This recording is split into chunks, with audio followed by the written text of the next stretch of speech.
بسم الله الرحمن الرحيم كسر هذا معد كسبين ما أنت حنقادنا إن شاء الله عشرات حنقة أيام بلابي دونا وكسر سن وحيالها مع ميشا لأهمية إلى هاي شركتها الدونك جوجا وحكوك لها مرين وحواية مع ميشا شركتها دا مغشو وقوليستي عاد مغشو معناه waxa waa macaamiil ay haysataa waa qof wax ka gata oo adeeg ay hayso ama badeecada ay hayso gata ayay haysataa sidaas daraadeed marka adduunka baaritaano badan ayaa laga sameeyay oo maadaama la ogaaday in ahmiyada ugu weyn shirkadda inay tahay macaamiisha ayaa waxa la sameeyay baaritaano aad u weyn baaritaanadaas waxa la ogaaday waagii hore fikradda ugu weyn waxay ahayd ninka maamulaha ah ama ninka shirkadda iska leh ama shaqaalaha ayaa ka muhiimsanaa jiray macaamiisha ninka shirkadda iska leh asaga muhiima ama ninka shirkadda maamulaha ka ah asaga muhiima ayaa la aqoonsan jiray oo yaani markii hore lagu fakari jiray laakiin adduunku markuu soo bedelay oo inta badan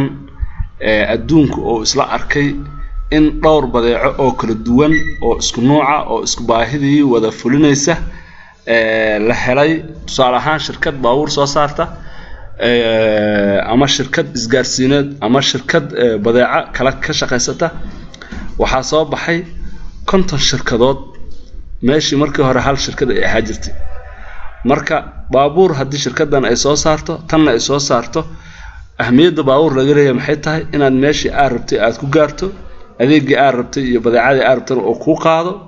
tan waa keenay tan waa keenay marka sidii hawshaas loo waday research kaas aakhirka waxa soo baxay in la yiraahdo adoo shirkadan baawurka soo saarta iyo shirkadan baawurka soo saarta isku baahi ay qiimanayaan inay kala hormaraan maxaa lagu kala hormaro marka sida loo ilaaliyo macaamiisha yaani macaamiil waa kuma macaamiil qofka macaamiilka ah oo shirkadan kala kicinaya oo shirkadan ka shaqeynaya inay guuleysato waa kuma macaamiil waxa la yiraahdaa waa dad horta muhiim u ah jiritaanka ganacsiga iyo shaqadaada macaamiilka waxa lagu taariifi karaa hadii lagu yiraahdo yaa waaye macaamiil hadii lagu yiraahdo waa qofka muhiimka u ah inuu ganacsigaaga sii jiro ama hadii aad shaqaale tahay inay shaqadaada sii jirto hadii maanta aad shirkad ka shaqeynaysid hadii shirkadaas ay macaamiil weyso automatically shaqadaada meeshay ka baxaysaa macaamiil waa qofka aad adi iyo shirkaduba u baahan tihiin macaamiil waa qofka adiga u baahan tahay qofka iridaada kaaga soo gala hadii aad shaqaale tahay iyo hadaa milkiile tahay iyo hadaa maamulo tahaba macaamiilku waa qofka aad u baahan tahay waa qofka u baahan tahay waa sababta kaliya ee aad u shaqeynayso waa macaamiilka waa macnaha sababta kaliya ee shirkadan aad lacag u helayso waa macaamiil hadii aadan macaamiil haysan shirkadan lacag helimaysid hadaa shaqaale tahay iyo hadaa maamulo tahay iyo hadaa milkiile tahay intaba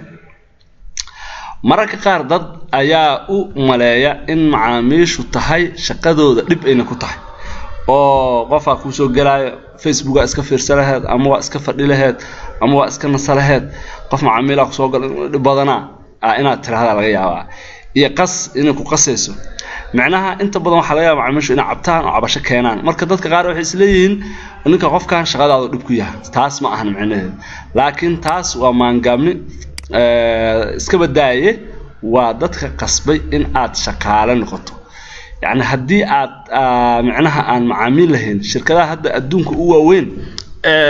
وأرك كرتا شركة هذا أدونك هو وين وحكم ده شركة آيفون هذا صارت أبل برودكت صارت لبننا أساس ما أنتنا شغالها كشقية وحاليا وكنت كن أو شغالة إنك بدين وحاليا وكنت ودن إن جوجان وحاليا inay bahalkii ahaa intaas oo branch inay leeyihiin wadankii intaas oo branch ku dhaxleeyay intaas oo qofa marka labada nin oo asaasta kaliya hadii ku akaalaheed oo lacagta ka soo baxda way jeclaanayaan labada nin oo asaasta ayadoo shaqaale ka bixin ayadoo biyo ka bixin ayadoo koronto inay wax dhan qaataan laakiin ma saamixayso yaa diidaya macaamilka sababta macaamilku wuxuu leeyahay aniga waxaan joogaa bariga fog Aasiyaan joogaa igu imow qofkaas markuu meesha tago waa inuu qofka shaqaaleysiyaa haddii ninkaas meesha oo shirkadda barantigaas oo keenay ay wax soo saari weyso oo macaamil xagga tala waayo micnaheedu waxa qofkii la shaqaaleysiyo meesha ka baxaa marka waxaan rajaynayaa insha Allah inaad fahmi doontaan waa mahadsantiin السلام عليكم ورحمة الله وبركاته